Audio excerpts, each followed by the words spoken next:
नमस्कार। ओम शांति। बनारस की गलियों में एक राम जानकी मंदिर है।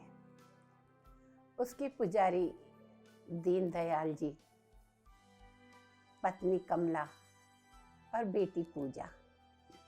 छोटा सा परिवार, लेकिन घर के नाम पर जो एक छोटी सी मंदिर से कुटिया या रूम कहें वही था, और जो थोड़ा बहुत चढ़ावा आता था उससे उनका परिवार का खर्च चलता था। बेटी सयानी हो गई थी, लेकिन हर बार जहाँ कहीं बात की जाती तो लेन देन को लेके बात रह जाती, क्योंकि उनके पास ऐसी कोई संपत्ति थी ही नहीं जो वो बेचते या कुछ करके दे सकते थे। बहुत फिक्र में रहते थे, बहुत भगवान से प्रेम करते थे, निस्वार्थ भाव से सेवा करते थे। एक दिन दोपहर को भगवान की मूर्ति के सामने सिर झुका के मन ही मन भगवान से बात कर रहे थे। एकटक देखे जा रहे थे भगवान को, और मन में यही संकल्प चल रहे थे कि कैसे इस कन्या के हाथ पीले किए जाए। और सोचते सोचते आंखों से आंसू भी आ गए, और वहीं पर उनकी एक प्रकार से झपकी लग गई। इतने में किसी ने आवाज़ दिया, क्योंकि दोपहर का समय था, उस समय भीड़ तो होती नहीं। तो किसी ने आवाज़ दिया, दीनदयाल जी नमस्कार। एकदम से दीनदयाल जी उठे, सामने देखा एक संभ्रांत परिवार के बुजुर्ग पति पत्नी सामने खड़े थे। कहा नमस्कार, आइए आइए बैठिए। बिठाया। उन्होंने कहा मेरा नाम विश्वंभर नाथ है, हम गुजरात से आए हैं। बहुत मानता मानी सभी देवी देवताओं की, जिसने जहाँ जो कुछ कहा, लेकिन हम निसंतान हैं। लेकिन हमने भी एक मन में संकल्प लिया हुआ है कि कम से कम एक कन्या का कन्यादान तो हमें जरूर करना है।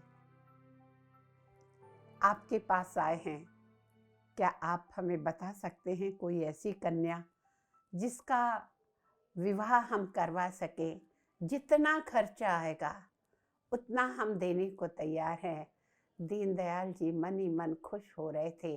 और जब उनसे पूछा आपकी नज़र में कोई कन्या है, तो उन्होंने कहा जी मेरी सुपुत्री है, उसके विवाह के लिए मैं काफ़ी समय से प्रयत्नरत हूँ, लेकिन आप तो जानते हैं।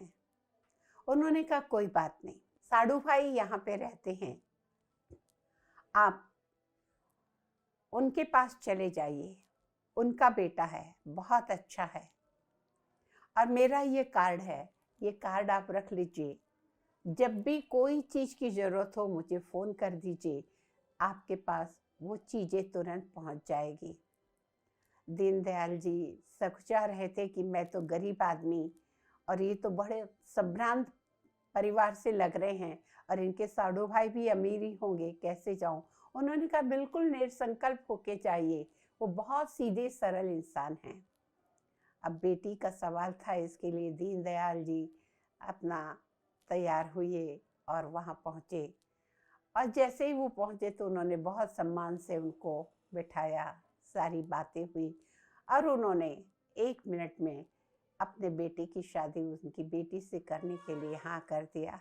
दीनदयाल जी को तो मानो भगवान मिल गए हो, पंख लग गए हो। वापस आए, अपनी पत्नी को सारा हाल बताया, बहुत खुश हुए। शादी जल्दी ही तय हो गई, और जब भी पंडित जी को जो चीज़ की ज़रूरत लगती तो वो टेलीफोन मोबाइल पे करते कि आज ये करना है, आज ये करना है, और उनके बोलते ही बराबर घर पे सामान आ जाता। और इस तरह करते करते करते सब कुछ हो गया।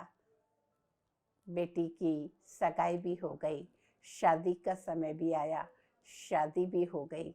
भरपूर जो कुछ देना था उससे ज़्यादा आ जाता था, और बहुत प्रेम से बेटी को विदा किए। जब बेटी को विदा कर दिए, सब मेहमान चले गए, तो मन में आया कि कि वो कितने अच्छे परिवार के थे जिन्होंने एक सुई भी मुझे खरीदने नहीं दी। उनका धन्यवाद जरूर करना चाहिए।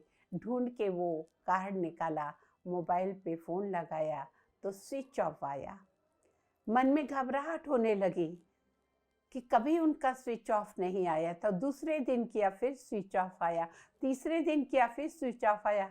अब तो उनके मन में बहुत चिंता के भाव आने लगे। आखिर ऐसे कैसे हो सकता है? उन्होंने सोचा मैं जाऊं अपने समधी के पास, क्योंकि उनके वो साड़ू भाई हैं, उनको ज़रूर उनके बारे में पता होगा। और जब जाके उन्होंने उसके बारे में बताया कि विश्वंभर नाथ जी जो आपके साड़ू भाई हैं, उनका फ़ोन नहीं लग रहा। लड़के के पिता ने कहा मेरा तो इस नाम का कोई ना दोस्त है, ना कोई रिश्तेदार है, ना कोई संबंधी है। दीनदयाल जी को तो जैसे 440 वोल्ट का झटका लगा। कहा नहीं है कोई, कहा नहीं मेरा कोई नहीं है। और मंदिर में आके माँ जानकी के सामने, भगवान राम के सामने रोने लगे। भगवान अब समझ में आया अपने भक्तों की रक्षा कैसे करते हैं। आप ही आए थे, आपने ही ये सारा काम कराया। और आपने जो नाम बताया था विश्वंभर नाथ, सही में आप विश्व के नाथ हैं, सही में आप जगत के नाथ हैं। और इस तरह से उनकी और श्रद्धा परमात्मा के प्रति बढ़ गई।